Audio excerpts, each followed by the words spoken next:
KG ನ್ಯೂಸ್ಗೆ ಸ್ವಾಗತ. ಯಲಬುರ್ಗಾ ಪಟ್ಟಣದ ಸರ್ಕಾರಿ ಬಾಲಕಿಯರ ಪ್ರೌಢಶಾಲೆಗೆ ಶುದ್ಧ ನೀರಿನ ಘಟಕ ಉದ್ಘಾಟಿಸಿ ಮಾತನಾಡಿದ ಜಿಲ್ಲಾ ವಿನ್ನರ್ ವೆಲ್ ಕ್ಲಬ್ ಅಧ್ಯಕ್ಷರು ಆದ ಪ್ರತಿಭಾ ಪಟ್ಟಣಶೆಟ್ಟಿ, ಮಕ್ಕಳ ಆರೋಗ್ಯ ದೃಷ್ಟಿಯಿಂದಾಗಿ ನಮ್ಮ ವಿನ್ನರ್ ವೆಲ್ ಕ್ಲಬ್ ಹಾಗೂ ದಾನಿಗಳಿಂದ ಶುದ್ಧ ನೀರಿನ ಘಟಕವನ್ನು ಸ್ಥಾಪಿಸಿದ್ವಿ. ಮಕ್ಕಳು ಆರೋಗ್ಯವಂತರಾಗಲು ಶುದ್ಧ ಕುಡಿಯುವ ನೀರು ಮನುಷ್ಯನಿಗೆ ಅವಶ್ಯಕ. ಚಿಕ್ಕಂದಿನಿಂದಲೂ ಮಕ್ಕಳು ಒಳ್ಳೆಯ ಆರೋಗ್ಯ ಕಾಪಾಡಿಕೊಂಡು ಬಂದಲ್ಲಿ ಅವರು ಉತ್ತಮ ಪ್ರಜೆಗಳಾಗಿ ಹೊರಹೊಮ್ಮಲಿದ್ದಾರೆ ಅಂತ ಹೇಳಿದ್ದಾರೆ. ಯಲಬುರ್ಗಾ ಪಟ್ಟಣದ ಇನ್ನರ್ ವೀಲ್ ಕ್ಲಬ್ ವತಿಯಿಂದ ಇಲ್ಲಿನ ಬಾಲಕಿಯರ ಸರ್ಕಾರಿ ಪ್ರೌಢಶಾಲೆಯಲ್ಲಿ ಶುದ್ಧ ನೀರಿನ ಘಟಕಕ್ಕೆ ಚಾಲನೆ ಕಾರ್ಯಕ್ರಮ ಜರುಗಿತು. ಯಲಬುರ್ಗಾ ಇನ್ನರ್ ವೀಲ್ ಕ್ಲಬ್ನ ಮಾಜಿ ಅಧ್ಯಕ್ಷರು ಆದ ಶಕುಂತಲಾ ದೇವಿ ಮಾಲಿಪಾಟೀಲ್ ಚಾಲನೆ ಕೊಟ್ಟು ಮಾತನಾಡಿ, ಇವತ್ತಿನ ಸ್ಪರ್ಧಾತ್ಮಕ ಜಗತ್ತಲ್ಲಿ ವಿದ್ಯಾರ್ಥಿಗಳು ಉನ್ನತ ಶಿಕ್ಷಣ ಪಡೆದು ಉತ್ತಮ ಅಂಕ ಪಡೆದುಕೊಳ್ಳುವಂತೆ ಸಲಹೆ ಕೊಟ್ಟಿದ್ದಾರೆ. ಇನ್ನರ್ ವೀಲ್ ಕ್ಲಬ್ ಅಧ್ಯಕ್ಷೆ ಚೆನ್ನಮ್ಮ ಪಾಟೀಲ್, ಮಾಜಿ ಅಧ್ಯಕ್ಷೆ ಜ್ಯೋತಿ ಪಲ್ಲೇದ ಮಾತನಾಡಿದರು.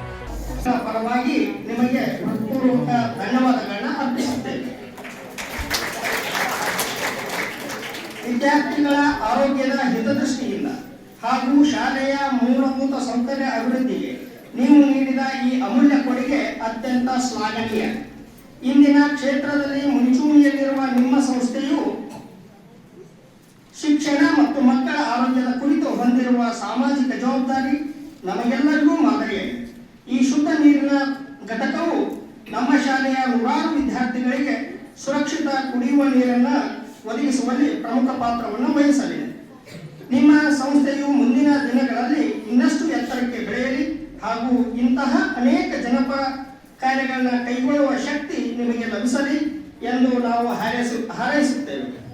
ಮತ್ತೊಮ್ಮೆ ತಮಗೆ ಹಾಗೂ ಇಡೀ ತುಂಬಾ ಹೇಳ್ಬೇಕಂದ್ರೆ ಧನ್ಯವಾದ ಹೇಳ್ಬೇಕಂದ್ರೆ ನಾವು ಪ್ರತಿಮಾ ಪಟ್ಟಣಶೆಟ್ಟಿ ಅವರಿಗೆ ತುಂಬ ಧನ್ಯವಾದ ಹೇಳಕ್ಕೆ ಇಷ್ಟಪಡ್ತೀನಿ. ಯಾಕಂದ್ರೆ ನಾನು ಅಧ್ಯಕ್ಷ ಆಗ್ತೀನಿ ಅಂತಂದಾಗ ನಾನು ಅವ್ರ ಮಮ್ಮಿನ ಕರ್ಕೊಂಡು ಶಕುಂತಲಾ ದೇವಿ ಆಂಟಿ ಅವ್ರನ್ನ ಕರ್ಕೊಂಡು ಕೊಪ್ಪಳ ಹೋದೆ. ನಾನು ಹೋದಾಗ ಈಗ ಪ್ರತಿಮಾ ಅವ್ರೆ ನಮ್ಮಲ್ಲಿ ಏನೋ ದೊಡ್ಡ ಪ್ರಾಜೆಕ್ಟ್ ಆಗ್ತಾ ಇಲ್ಲ, ಹೋದ್ಸಲ ಆಂಟಿ ಮಾಡಿದಾಗ ನನಗೆ ಈ ಸಲ ಮಾಡಿದೆ ಅಂದ್ರೆ ನಾನು ಅಧ್ಯಕ್ಷ ಆಗ್ತೀನಿ, ನಿಮ್ ಕೈಲಿಂದ ಆದಷ್ಟು ಹೆಲ್ಪ್ ಮಾಡಿ ಅಂತ ಹೇಳಿದೆ.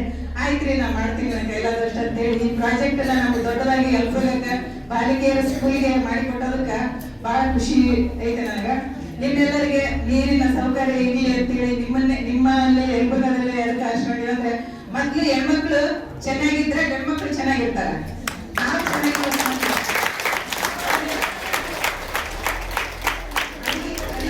ಚಲೋ ಇತ್ತಂದ್ರೆ ಅವ್ರು ಆರೋಗ್ಯವಾಗಿರ್ತಾರ. ನೀವೆಲ್ಲ ಮಕ್ಕಳೆಲ್ಲ ಚೆನ್ನಾಗಿದ್ರೆ ಅಂದ್ರೆ ತಂದೆ ತಾಯಿಗಳು ಚಲೋ ಇರ್ತಾರ, ಮುಂದೆ ಇರತಕ್ಕಂಥ ನಿಮ್ ಬಂದಿರತಕ್ಕಂಥ ಜೀವನ ಬರೋರು ಚೆನ್ನಾಗಿರ್ತಾರ ಅಂತ ಹೇಳ್ತಾ ಅದಕ್ಕೆ ಇದನ್ನ ಇಲ್ಲೇ ನಾವು ಬಾಲಿಕೆಯರಿಗೆ ಮಾಡೋಣ, ಬೇರೆ ಬೇರೆ ಕಡೆ ಮಾಡೋದು ಅಂತೇಳಿ ನಿಮ್ಗೆ ಸೌಲಭ್ಯ ಮಾಡಿಸ್ಕೊಂಡು ಎಲ್ಲರಿಗೆ ಕೊಡತಕ್ಕಂಥ ಕೆಲಸ ನಮ್ಮಲ್ಲಿದೆ. ಆದ್ರೆ ನಮ್ಮ ಯಲಬುರ್ಗಾದಲ್ಲಿ ಯಾರು ದೊಡ್ಡವರಾದ್ರೂ ನಮ್ಗೆ ಯಾರು 5 ಪೈಸೆ ಕೊಟ್ಟಿಲ್ಲ. ಮೊದಲೇ ಕೇಳ್ತೀವಿ, ನಾವೆಲ್ಲರೂ ಇಲ್ಲಿ ಕುಂದಿರತಕ್ಕಂಥ ಸದಸ್ಯರು ನಮ್ಮ ಆಂಟಿಯರು ಎಲ್ಲರೂ ಸೇರಿ ನಾವೇ ಮಾಡಿಕೊಂಡು ಕೊಟ್ಟಿದ್ದೀವಿ. ಇಲ್ಲಿ ಯಾರಿಗೂ ಕೈ ಚಾಚಿಲ್ಲ ನಾವು ಇಲ್ಲಿವರೆಗೂ. ಇದರಲ್ಲಿ 9ನೇ ವರ್ಷಕ್ಕೆ ಒಳ್ಳೆ ಪ್ರಾಜೆಕ್ಟ್ಗಳು ಈಗ ಆಂಟಿ ಇದ್ದಾಗ ನಾವು ಕಾಂಪಿಟೇಟಿವ್ ಇದ್ರಾಗ ಕರ್ಮಡಿ ಮಾಡಿದ್ರು. ಈಗ ಈ ಸ್ಕೂಲ್ ಯಲಬುರ್ಗಾ ಹಾಕ್ಸ್ಕೊಂಡಿವಿ. ಮುಂದಿನ ಸಲ ಸವಿತಾ ಮುರಳಿಮಠ ಅವರು ಅಧ್ಯಕ್ಷರಾಗ್ತಾರೆ ಇನ್ನರ್ ವೀಲ್ ಕ್ಲಬ್ಗೆ, ಆಗ್ತಾರ. ಅವರಿಗೆ ಇದೇ ರೀತಿ ಸೌಲಭ್ಯ ಮಾಡಿಕೊಡ್ರಿ ಅಂತ ಹೇಳಿ ನಾನು ಪ್ರತಿಯೊಂದು ನಮ್ಮ ಉದ್ದೇಶ ಅಂದ್ರೆ ನಾವು ಇನ್ನರ್ ವೀಲ್ ಕ್ಲಬ್ ನೀವು ಈಗಾಗಲೇ ನಾವು 8 ಮುಗಿದು 9ನೇ ವರ್ಷ ಇವಾಗ ಇನ್ನರ್ ವೀಲ್ ಕ್ಲಬ್ ಸಂಸ್ಥೆ ಸ್ಥಾಪನೆ ಆಗಿ ನಮ್ಮ ಯಲಬುರ್ಗಾದಲ್ಲಿ 8 ವರ್ಷ ಮುಗಿದು ಇದು 9ನೇ ವರ್ಷ ಸ್ಟಾರ್ಟ್ ಆಗ್ತಾ ಇದೆ. ಇಂತಹ ಒಂದು ಸಮಯದಲ್ಲಿ ಮೊದಲು ಯಾವುದೇ ಆಗಲಿ ಪುಟ್ಟ ಮಕ್ಕಳಿದ್ದಾಗ ಸ್ವಲ್ಪ ಸ್ಲೋ ಆಗಿರುತ್ತೆ, ಬಟ್ ಈಗಾಗಲೇ ನಾವು ತಾಲೂಕಿನಲ್ಲೆಲ್ಲ ನಾವು ಗುರುತಿಸಿಕೊಂಡಿದ್ದೀವಿ ಅಂತಕ್ಕಂಥದ್ದು.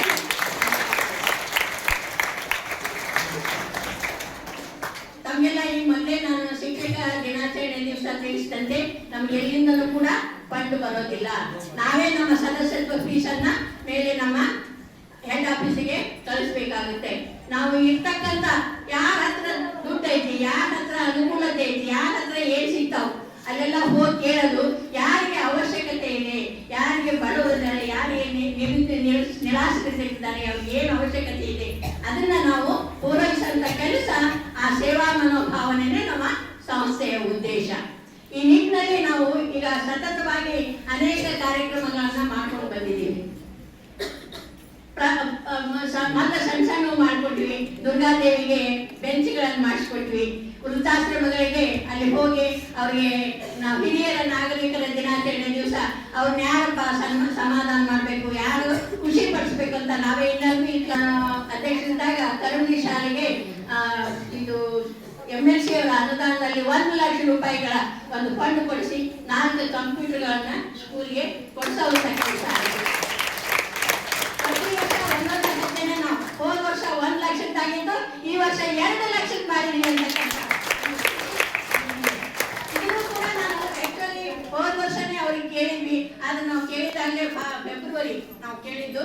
ಆ ಹೊತ್ತಿನಾಗ ಕರುಣಿ ಶಾಲೆಯಿಂದ ಅದನ್ನು ತಗೊಂಡಿದ್ವಿ, ಅಲ್ಲಿ ಅನ್ಕೊಂಡಿದ್ದೆ. ಬಟ್ ಅವ್ರು ಹೇಳಿದ್ರು ಈಗಾಗಲೇ ನಮ್ಮ ಕೋಟಾ ಮುಗಿದ್ಬಿಟ್ಟದ್ರಿ ಮುಂದ್ ವರ್ಷ. ಬಟ್ ಅವ್ರಿಗೆ ಥ್ಯಾಂಕ್ಸ್ ಹೇಳ್ಬೇಕು ನಾನು. ಅವರೇ ನೆನ್ಪು ಮಾಡ್ಕೊಂಡು ಹೋದ್ಸಲ ಮೇಡಮ್ ಅವ್ರು ಕೇಳಿದ್ರು, ಅಂದ್ರೆ ನನ್ನ ಪರಿಚಯ ಇದೆ ಅವ್ರಿಗೆ. ಶಕುಂತಲಮ್ಮ ಕೇಳಿದ್ರು ನಾವು ಈ ವರ್ಷ ಅದು ಕೊಡ್ಬೇಕು ಅಂತ ಕೇಳ್ಕೊಂಡು ನನಗೆ ಈ ವರ್ಷ ಯಾವ ಶಾಲೆಗೆ ಕೊಡ್ಬೇಕಂತ ಅಂದಿದ್ರು. ನಾವಿಲ್ಲಿ ಮೊದಲು ನಾವು ಗರ್ಲ್ಸ್ ಹೈಸ್ಕೂಲ್ ಅನ್ನ ನಾವು ತಗೊಂಡಿದ್ವಿ.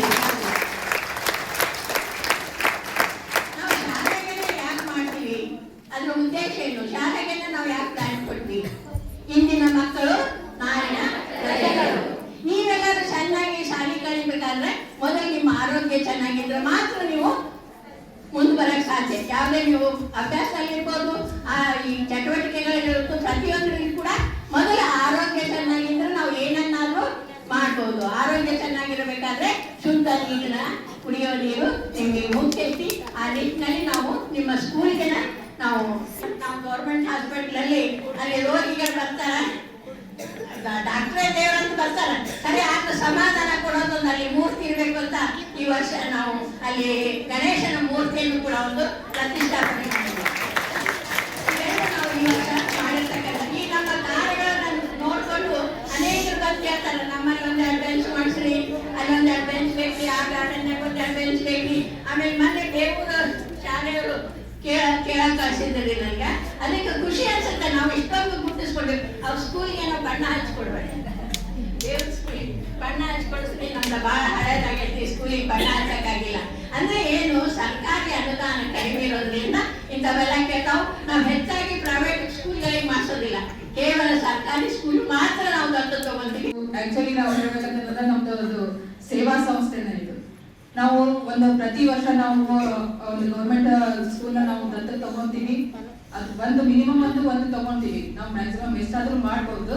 ಮಿನಿಮಮ್ ಒಂದಂತ ತಗೊಂಡು ನಾವು ಅದಕ್ಕೆ ಬೇಕಾಗಿರುವಂತ ಮೂಲ ಸೌಕರ್ಯಗಳನ್ನು ನಾವು ಒದಗಿಸ್ಕೊಡೋದೇ ನಮ್ದು ಒಂದು ಸಂಸ್ಥೆಯ ಮೂಲ ಉದ್ದೇಶ ಆಗಿರ್ತೈತಿ. ಆ ಒಂದು ನಿಟ್ಟಿನಲ್ಲಿ ನಾವು ಕೆಲಸ ಮಾಡ್ತಾ ಇರ್ತೀವಿ. ಇಲ್ಲಿ ನಾನು ಮಾಡಿರೋದು ಒಂದು ಸಣ್ಣ ಕೆಲಸ ಅಷ್ಟೇ. ಯಾಕಂದ್ರೆ ನಾನು ಮಾಜಿ ಅಧ್ಯಕ್ಷ ಆಗಿ ಮಾಡಿ ನನ್ನ ಕೆಲಸನ ನಾನು ಒಂದು ಮನವಿ ಕೊಟ್ಟೆ. ನಾನು ಅವರಿಗೆ ಆರೋ ಪ್ಲಾಂಟ್ನವರಿಗೆ ಮನವಿ ಕೊಟ್ಟಿದ್ದ ಮೇನ್ ಅವರ ಮುಖ್ಯ ಕಾರಣ ಮಾಡಿರೋ ಈ ಆರೋ ಪ್ಲಾಂಟ್ ಅನ್ನ ಇದು ವ್ಯವಸ್ಥೆ ಮಾಡಿಕೊಟ್ಟಿರುವಂತ ಮೇನ್ ಕಾರಣ ಯಾರು ಅಂತಂದ್ರೆ ಆ ಸಂಸ್ಥೆಯ ಕುಮಾರಸ್ವಾಮಿ ಮಿತ್ರ ವಾಟರ್ ಸಂಸ್ಥೆಯ ವ್ಯವಸ್ಥಾಪಕರಾದಂತಹ ಶ್ರೀಯುತ ಚಂದ್ರಕಾಂತ್ ಪಾಟೀಲ್ ಅವರು ನಮ್ಮ ಮನವಿಗೆ ಒಂದು ಸಣ್ಣ ಮನವಿ ನಾನು ಕೇಳ್ಕೊಂಡು ಒಂದ್ಸಲ ಕೇಳ್ಕೊಂಡು ಎಷ್ಟು ಆಯ್ತಲ್ಲಿ ಮಾಡ್ಕೊಡ್ರಿ ಅಂತಂದೇಳಿ. ಅದಕ್ಕೆ ಮೂಲ ಕಾರಣ ಅಂತಂದ್ರು ನಮ್ಮ ತಾಯಿಯವ್ರ ಮೇಲಿರುವಂತ ಗೌರವಕ್ಕೆ ಅವರು ಕೊಡ್ತೀವ್ರಿ, ಅವ್ರ ಮೇಡಮ್ ಅವ್ರ ಅಂತ ನಂತರ ನಾವು ಮಾಡ್ತೀವ್ರಿ, ಕೊಡ್ತೀವಿ ಅಂತಂದೇಳಿ ಹೇಳಿ ಅವರು ಒಪ್ಕೊಂಡು ಕೊಟ್ಟರು. ಅವರಿಗೆ ನಾನು ನಿಜವಾಗ್ಲೂ ನಾನು ಇದೆಲ್ಲ ಅವ್ರಿಗೆ ಸಲ್ಬೇಕು, ಅವರಿಗೆ ಕೇಳ್ಕೊಂಡೆ ನಾನು ಬರ್ರಿ ಉದ್ಘಾಟನೆಗೆ ಕರೆದಾರ್ರಿ ಅವರೆಲ್ಲ ಅಂತಂದು ಹೇಳಿದೆ. ನಾನು ಇಲ್ಲರಿ ಮತ್ತೊಂದ್ಸಲ ಬರ್ತೀವಿ ಮಾರ್ಚ್ ಎಂಟಲ್ಲ, ಅದಕ್ಕೆ ಸ್ವಲ್ಪ ಬಿಸಿ ಇದೀವಿ, ಮತ್ತೆ ಬಂದ ವಿಸಿಟ್ ಕೊಡ್ತೀವಿ ಹೇಳ್ರಿ ಅಂತ ನಂದ್ರು. ಸೊ ಅದರಿಂದ ಅವ್ರ ಪರವಾಗಿ ನಾನು ಇವಾಗ ಇದು ಮಾಡ್ತಾ ಇದ್ದೀನಿ. ಇದಕ್ಕೆ ನಮಗೆ ಸ್ಪಂದಿಸ್ಯಾರ ಇವರು ಮುಖ್ಯೋಪಾಧ್ಯಾಯರಂತೂ ಭಾಳ ಚೆನ್ನಾಗಿ ನಮ್ಗೆ ಸ್ಪಂದಿಸಿದ್ರು. ಅವ್ರದ್ದು ಏನ್ ಫಸ್ಟ್ ಮನವಿ ಪತ್ರನ ಭಾಳ ಚೆನ್ನಾಗಿ ಬರ್ದ್ರು. ಅದನ್ನ ಅವ್ರೆಲ್ಲ ಕೇಳಿದ್ರು, ಅವರು ಭಾಳ ಚೆನ್ನಾಗಿ ಬರ್ದಾರ್ರಿ ಅವರು ಅಂತಂದೇ ಹೇಳಿದ್ರು. ಆಮೇಲೆ ಥ್ಯಾಂಕ್ಸ್ ಲೆಟರ್ ಒಂದು ಅದನ್ನಂತೂ ನಾನು ನೋಡಿ ಭಾಳ ಚೆನ್ನಾಗಿ ಆಗ್ತದೆ, ಎಷ್ಟು ಚೆನ್ನಾಗಿ ಬರ್ದಾರ ಥ್ಯಾಂಕ್ಸ್ ಲೆಟರ್, ಅದನ್ನು ಚೆನ್ನಾಗಿ ಬರ್ಕೊಡು. ಹೀಗಾಗಿ ಭಾಳ ಚೆನ್ನಾಗಿ ಸ್ಪಂದಿಸಿದ್ರು. ಇದೆಲ್ಲ ಮಾಡಿರೋದು ಎದಕ್ಕ, ವಾಟರ್ ಪ್ಲಾಂಟ್ ಮಾಡಿರೋದು ಎದಕ್ಕದ್ದು ಮೇನು ನಿಮಗೋಸ್ಕರ ಇದು. ಮಕ್ಕಳು ನೀವೆಲ್ಲ ಅದನ್ನೆಲ್ಲ ಈಗ ಓದ್ತಿರ್ತೀರಲ್ಲ, ನಿಮ್ಮ ಒಂದು ಆರೋಗ್ಯ ದೃಷ್ಟಿಯಿಂದ ಇದನ್ನ ಮಾಡಿಸಿರೋದು. ಇದು ನೀವು ಚೆನ್ನಾಗಿರ್ಲಿ, ನಿಮ್ಮ ಆರೋಗ್ಯ ಚೆನ್ನಾಗಿರ್ಲಿ ಅಂತ ನನ್ನದು ಇದನ್ನ ಮಾಡಿಸಿರೋದು. ಸೊ ಅದಕ್ಕೆ ಚೆನ್ನಾಗಿ ಅದನ್ನ ಯೂಸ್ ಮಾಡ್ಕೊಡ್ರಿ ಎಲ್ಲರೂ.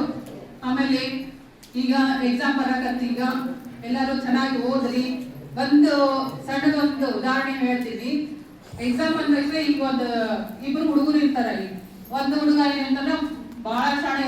ಸುನೀತಾ ಪತಂಗ್ರಾಯ್, ಸವಿತಾ ಮುರಡಿಮಠ್, ರೇಖಾ ಅಯ್ಯನಗೌಡ್ರು, ನಿರ್ಮಲಾ ಗೋಣಿ, ಶೋಭಾ ಬೇಲೇರಿ, ನಾಗರತ್ನ ನುಲ್ವಿ, ರಾಜೇಶ್ವರಿ ಪಾಟೀಲ್, ಮುಖ್ಯ ಶಿಕ್ಷಕ ವೀರನಗೌಡ ಪಾಟೀಲ್, ಎಸ್ಟಿಎಂಸಿ ಸದಸ್ಯರು ಆದ ಯಮನವ್ವ ನಡುಲಮನೆ, ಶರಣಪ್ಪ ಹಡಪತ್, ಹೇಮಣ್ಣ ಪೂಜಾರ್, ರೇಣುಕಾ ಕುಂಬಾರ್, ಘನವಂತೇಶ್ ಚನ್ನದಾಸರ ಸೇರಿ ಶಿಕ್ಷಕ ವರ್ಗದವರು ಮತ್ತಿತರರು ಉಪಸ್ಥಿತರಿದ್ದರು. ಅಂದಪ್ಪ ಕೋಳೂರ, ಕೊಪ್ಪಳ, 18 ನ್ಯೂಸ್.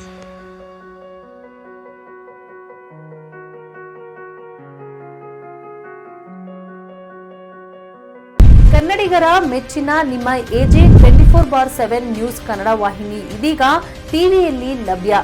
ವೇಳೆ ನೋಟಿಸ್ ಕೊಟ್ಟಿದ್ರೆ ವಾಪಸ್ ತಗೋತೀವಿ. ಇವತ್ತು ವಕ್ಫ್ ಪ್ರಾಪರ್ಟಿ ಅಂತೇಳಿ ಬರ್ತದೆ ಅಂತ ಹೇಳಿದ್ರೆ ರೈತರು ಬೀದಿಗೆ ಬಂದ್ರೆ ಏನ್ ಮಾಡ್ಬೇಕಾಗತ್ತೆ? ಯಾರು ವೋಟ್ ಹಾಕಿಲ್ಲ ಅಂದ್ರೆ ಗ್ಯಾರಂಟಿನೆಲ್ಲ ಸ್ಟಾಪ್ ಮಾಡ್ಬಿಡ್ತೀವಿ.